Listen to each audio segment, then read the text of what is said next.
السلام علیکم۔ چند گھریلو اشیاء جنہیں فوراً تبدیل کر دینا چاہیے۔ عام طور پر گھروں میں کئی ایسی اشیاء استعمال کی جاتی ہیں جنہیں ایک مقرر مدت کے بعد استعمال نہیں کرنا چاہیے، لیکن ہم اس بات سے انجان ہو کر انہیں اس وقت تک استعمال کرتے رہتے ہیں جب تک یہ خود قابل استعمال نہیں رہتی۔ مگر ان گھریلو اشیاء کا طویل مدت تک استعمال انسان کی صحت پر مضر اثرات مرتب کر سکتا ہے۔ آئیے ہم آپ کو چند ایسے گھریلو اشیاء کے بارے میں بتاتے ہیں۔ نمبر 1، تولیہ۔ نہانے یا ہاتھ دھونے کے بعد تولیے کا استعمال ضرور کیا جاتا ہے، لیکن اگر تولیہ ہی جراثیموں سے بھرپور ہو تو پھر نہانے یا ہاتھ دھونے کا کوئی فائدہ نہیں رہتا۔ کوشش کریں کہ ہر سال گھر کے تمام تولیے ضرور بدل دیں اور دوران استعمال بھی انہیں اچھی طرح دھو کر رکھیں۔ کنگھی۔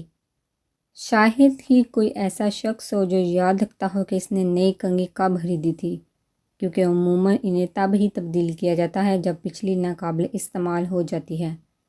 لیکن آپ کو چاہیے کہ سال میں ایک مرتبہ ضرور نئی کنگھی خریدیں اور پرانی کو بھی دوران استعمال دھوئیں تاکہ وہ جراثیم سے پاک رہے۔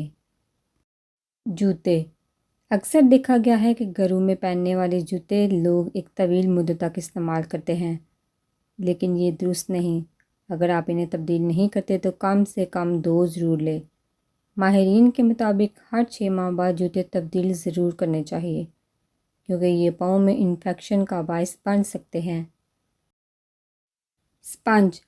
اگر صحت مند رہنا چاہتے ہیں تو برتن دھونے کے لیے استعمال کیا جانے والا اسپنج ہر ماہ ضرور تبدیل کیا کریں، کیونکہ برتنوں کی دھلائی کے دوران جراثیم بڑی تعداد میں برتنوں سے اسپنج میں منتقل ہو جاتے ہیں اور اس طرح یہ دیگر اشیاء تک بھی پہنچ جاتے ہیں۔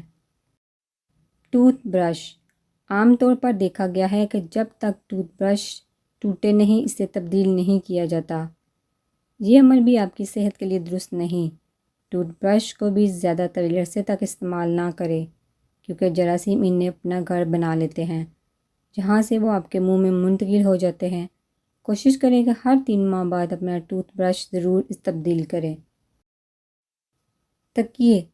اکثر لوگوں کو اپنے من پسند تکیے کے بغیر رات کو نیند نہیں آتی، اس لیے پرسکون نیند میں تکیے کا بھی ایک اہم کردار ہوتا ہے۔ تاہم ماہرین کے مطابق تکیے کو 2 سال کے بعد ضرور تبدیل کر دینا چاہیے، ورنہ اس میں پائے جانے والے جراثیم سر میں انفیکشن کے علاوہ سر اور کندھوں میں درد کا سبب بھی بن سکتے ہیں۔